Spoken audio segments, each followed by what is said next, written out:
পহেলগাঁও থেকে চলে এলাম জম্মু কাশ্মীরের রাজধানী শ্রীনগরে। উঠলাম হোটেল কবিরে। ডাল লেকের একদম পাশে না হলেও 2-3 মিনিটের পথ চলা দূরত্বে আমাদের হোটেল কবির। যথেষ্ট সুসজ্জিত, ছিমছাম ও পরিষ্কার পরিচ্ছন্ন। হোটেলে একটু ফ্রেশ হয়ে বেরিয়ে পড়লাম সন্ধেবেলার মোহময়ী ডাল লেককে দেখতে। অপূর্ব সুন্দরী ডাল লেককে পাশে রেখে ঘুরে বেড়ালাম বেশ কিছুক্ষণ। যারা আমাদের পহেলগাঁও পর্বটি দেখেননি তারা চট করে দেখে নিন, লিংক ডেসক্রিপশন বক্সে দেওয়া রইল। ফিরে এসে ডিনার সেরে নিলাম।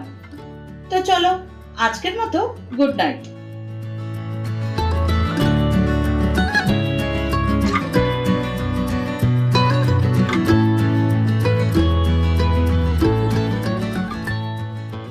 আজ শ্রীনগরে আমাদের সেকেন্ড ডে। আমরা যাব সোনমার্গ। শ্রীনগর থেকে সোনমার্গ যাওয়ার রাস্তা যেন এক স্বপ্নের সফর। পাহাড়ের বুক চিরে এগিয়ে চলা সরু রাস্তা, পাশে বয়ে চলেছে সিন্ধু নদীর স্বচ্ছ জল। সোনমার্গে পৌঁছে ওখানকার সিন্ডিকেট থেকে গাড়ি বুক করলাম। এখানে কিন্তু এটাই নিয়ম। আমাদের আজকের গন্তব্য 0 পয়েন্ট। পথে পথে সবুজ উপত্যকা, বরফ ঢাকা পাহাড় আর পাইন গাছের সারি চোখে এনে দেয় এক অপার্থিব শান্তি। প্রতিটা বাঁক যেন নতুন এক সৌন্দর্যের দরজা খুলে দেয়। কাশ্মীরের এই পথ শুধু গন্তব্যে পৌঁছানোর নয়, বরং পুরো যাত্রাটাই হয়ে ওঠে এক অসাধারণ অভিজ্ঞতা।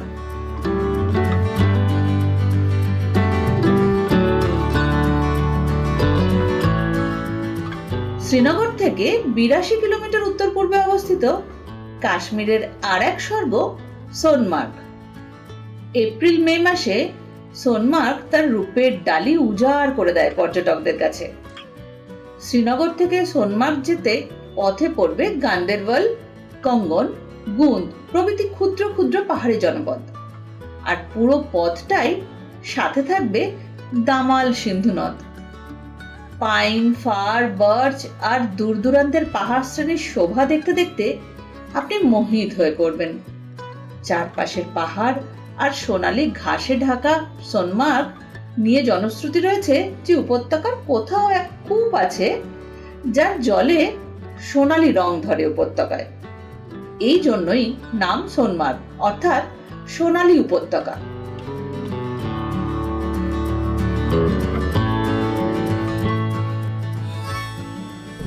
সোনমার্গে এসে পড়েছি এবং সোনমার্গ থেকে আমরা একটা গাড়ি হায়ার করে এখন যাচ্ছি, বিভিন্ন পয়েন্টস দেখছি।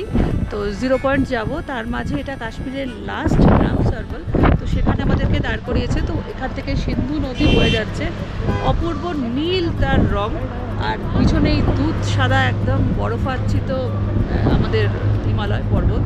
তো দারুণ লাগছে, সিনিক বিউটি ইজ মানে ভেরি ভেরি প্রিটি।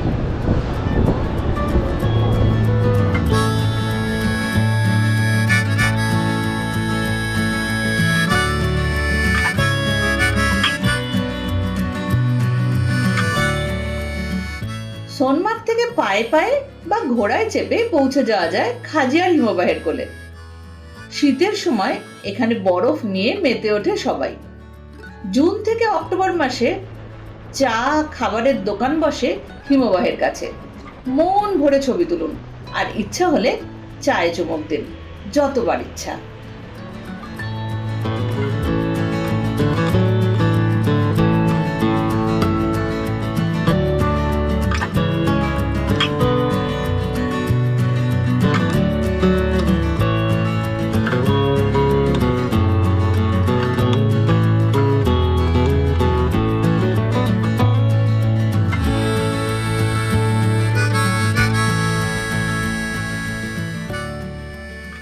সোনমার্গের 0 পয়েন্ট যেন বরফের এক স্বপ্নরাজ্য। চারদিকে বরফে মোড়া পাহাড়, আর পাশে বয়ে চলেছে সিন্ধু নদীর স্বচ্ছ স্রোত। আর হিমেল হাওয়া যেন অন্য একটা অনুভূতির ছোঁয়া দেয়।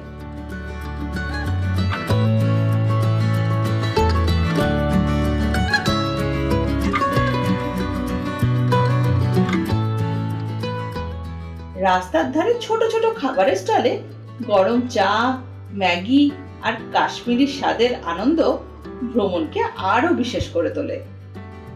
এখানকার ফটোগ্রাফাররা মুহূর্তগুলোকে সুন্দরভাবে ক্যামেরাবন্দি করে, যাতে আমাদের এই স্মৃতিগুলো রিল আর ছবির মাধ্যমে চিরদিন জীবন্ত থাকে।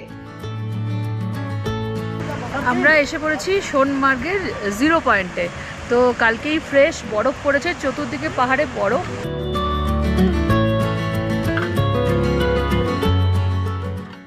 সোনমার্গ ভ্রমণের উপযুক্ত সময় মার্চ থেকে নভেম্বর। এটি সবচেয়ে বেশি আকর্ষণীয় রূপ নেয় এপ্রিল মে মাসে।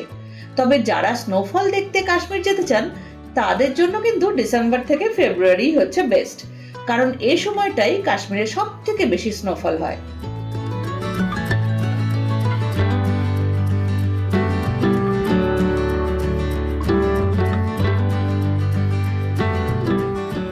সোনমার্গ থেকে ফেরার পথে দেখে নিলাম ক্ষীর ভবানী টেম্পল। এখানে সবাই মিলে সামিল হলাম মায়ের সন্ধ্যা আরতিতে।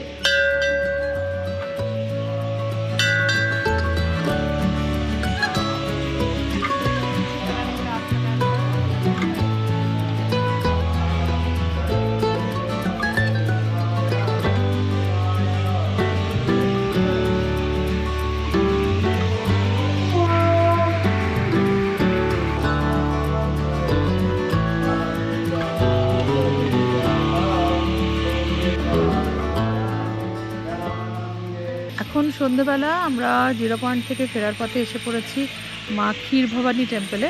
এটা বহু প্রাচীন একটি মন্দির।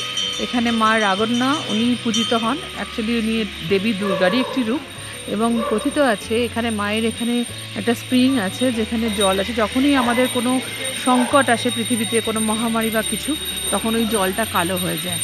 হ্যাঁ, এছাড়া মানে মায়ের এখানে এতটাই মহিমা যে সবাই এখানে খুব ভক্তি করেন, এবং কথিত হয় যে এখানকার লোকজনেরা মাকে পুজো দিয়ে সমস্ত ওনাদের শুভ কাজ শুরু করেন।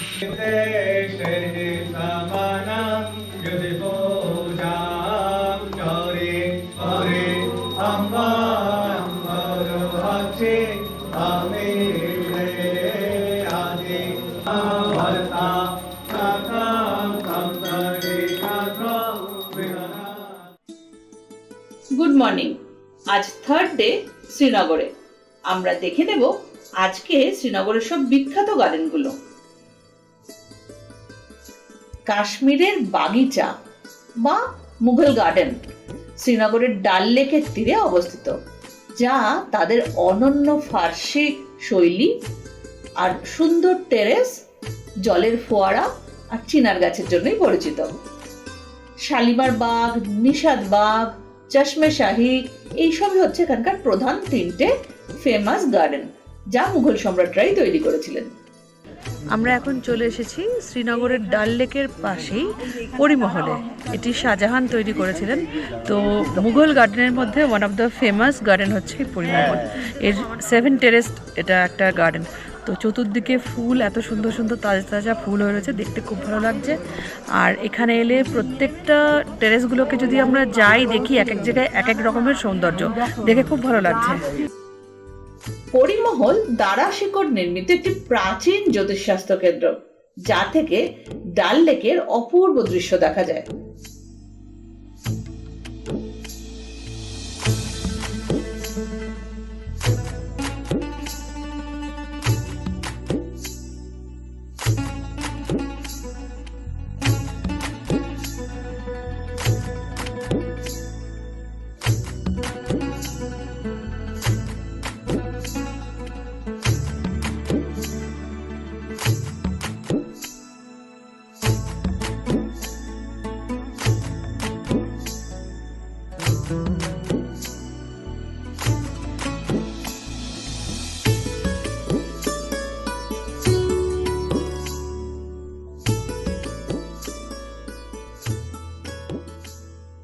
এসে পড়েছি সেই বিখ্যাত মুঘল সম্রাট বাবরের বানানো গার্ডেন চশমে শাহীতে, যেখানে ফুলে ফুলে একদম ছেয়ে রয়েছে।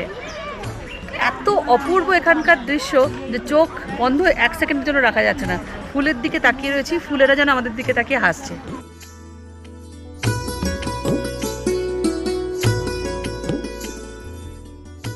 1632 সালে শাহজাহানের নির্দেশে চশমে শাহী নির্মিত হয়েছিল। এখানকার প্রাকৃতিক ঝর্ণা বা রয়্যাল স্প্রিং এটার জন্য কিন্তু চশমে শাহী ফেমাস।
আমরা এখন এসে পৌঁছেছি নিশাদবাগে।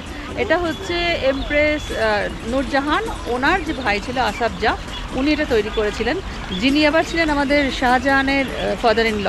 তো ওনার সৃষ্টি এই বাগান, সেখানে আমরা এখন ঘুরে বেড়াচ্ছি। ওনারা নেই, কিন্তু তা হলেও আমাদের সরকার, ভারতবর্ষ গভর্নমেন্ট এত সুন্দর করে জায়গাটাকে সাজিয়ে রেখেছে, এত ফুল, ন্যাচারাল রিভার ফ্লো করে যাচ্ছে, ফাউন্টেন উঠছে, মানে অসাধারণ একটি জায়গা। অবশ্যই আপনাদের কাশ্মীরে এসে নিশাদবাগে আসা উচিত, দেখা উচিত, এই সৌন্দর্য প্রাণ ভরে উপভোগ করা উচিত। নিশাদবাগ ডাল লেকের তীরে দ্বিতীয় বৃহত্তম মুঘল গার্ডেন, যা আবার আনন্দের বাগান নামেও পরিচিত।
ষোলোশো 19 সালে সম্রাট জাহাঙ্গীর তার স্ত্রী নূরজাহানের জন্য শালিমার বাগটি তৈরি করেছিলেন, যা গার্ডেন অফ লাভ বা ফারা বাগস নামেও পরিচিত।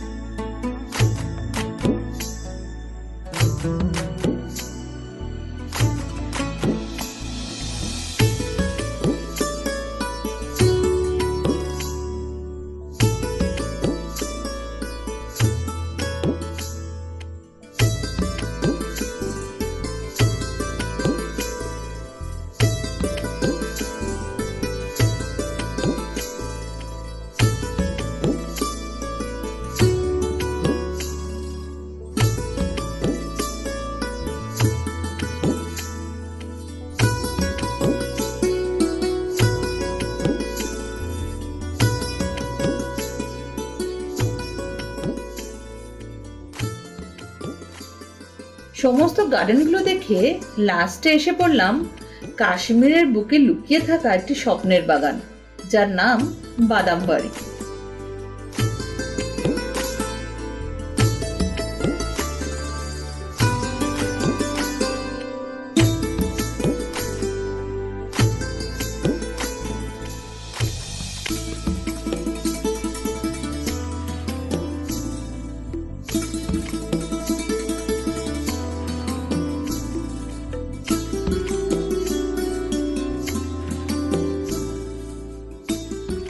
এখন আমরা এসে পড়েছি বাদামবাড়ি মোগল গার্ডেনে। তো এটা শুরু করেছিলেন সম্রাট আকবর, কিন্তু এটাকে পুরো গার্ডেনটাকে কমপ্লিট করে সম্রাট জাহাঙ্গীর। তো খুবই ভালো জায়গা এটা। চেরি ব্লসমের সময়, মানে অ্যাকচুয়ালি মার্চ এপ্রিলে এই জায়গাটার সৌন্দর্যই অন্য। চেরি ব্লসম হলে পুরো গাছ একদম ভরে থাকে, দারুণ লাগে। তো এখন আমরা যে সময় এসেছি এখন সেটা তো নেই, বাট আমরা এনজয় করছি, কারণ চিনার ট্রিগুলো এরকম রেড রেড পাতা, তো সেগুলো খুব ভালো লাগছে। অক্টোবর মাসে বাদামবাড়ি লাল সোনালী চিনার পাতায় রঙিন হয়ে ওঠে। আর যদি আপনি মার্চ এপ্রিলে আসেন তো দেখতে পাবেন এখানকার চেরি ব্লসমের সৌন্দর্য। প্রতিটা ঋতুতেই এখানে আলাদা আলাদা সৌন্দর্য প্রকাশ পায়।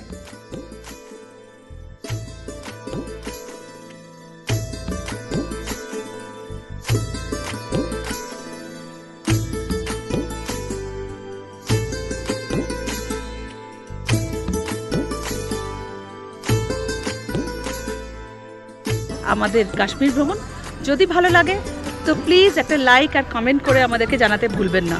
আর ভালো লাগলে আমাদের চ্যানেলটাকে সাবস্ক্রাইব করুন, শেয়ার করুন এবং কমেন্ট লাইক দিয়ে আমাদেরকে উৎসাহিত করুন।